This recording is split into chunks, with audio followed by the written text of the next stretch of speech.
Okay, this is lesson 8.2 in our book, Multiplying and Factoring Monomials and Polynomials. It says I can multiply a monomial by a polynomial, and I can factor a monomial from a polynomial.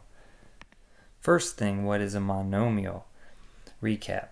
Monomial is a number. Again, I need to use my pen. A number, a variable, or a combination of those.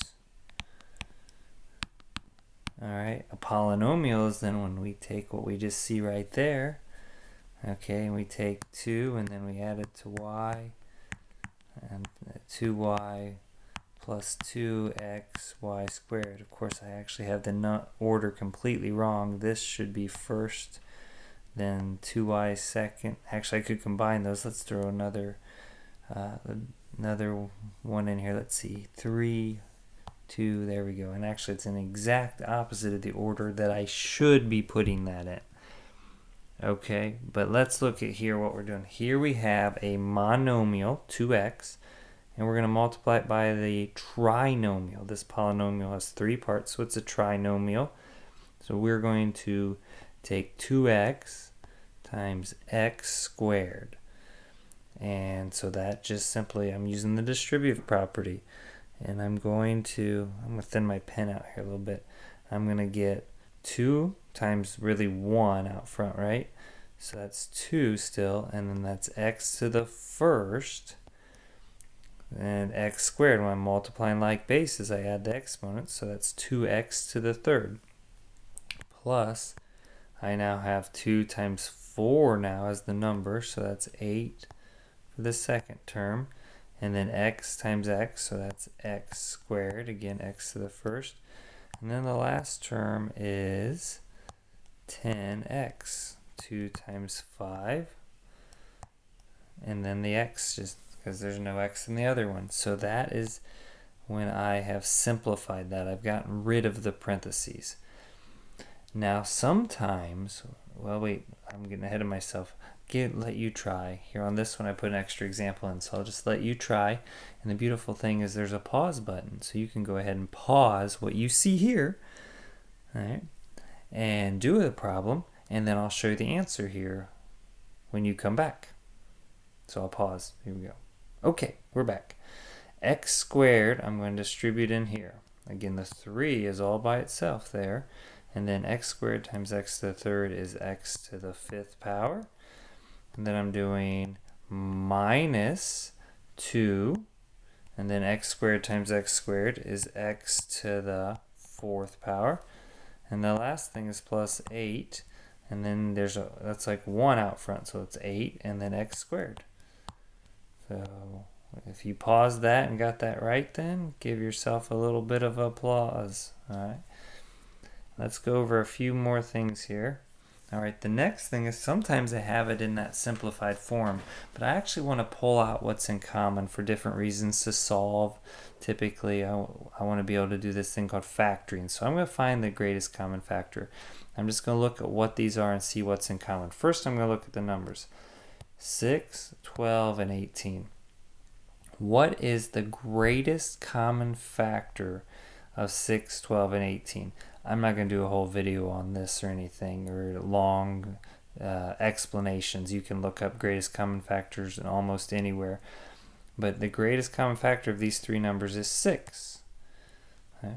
So simple enough. 6 goes into 12, 6 goes into 18. That's the greatest common factor. Now I want you to look at x to the third, x squared, and x. And you say, what's the greatest common factor? Well, when I look at those, I have x times x times x, x to the third, x times x, and x. Well, we have 1x in common, so we would just say that the greatest common factor of that is 6x. Now, where that comes into play here, as a matter of fact, I'm going to show you in this example then, is sometimes they'll say the word factor.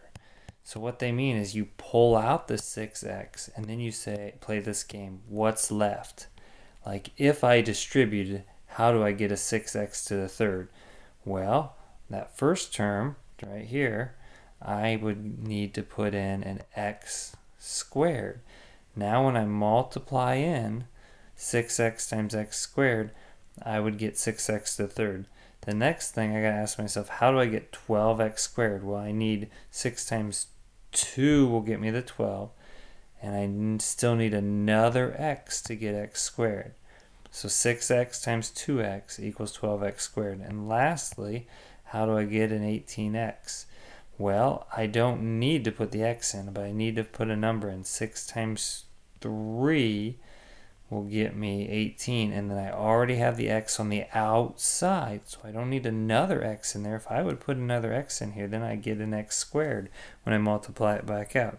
So when I redistribute this back out, I end up with what I have here. So let me give you one more look at this. When we say factor, you can pause this if you want to try this out, or you can watch one more time. What is in common here between these three terms in this trinomial here? All right, well, I have 6, 15, and 12. This time the greatest factor is not 6, because 6 doesn't go into 15, but 3. So I'm going to pull out a 3.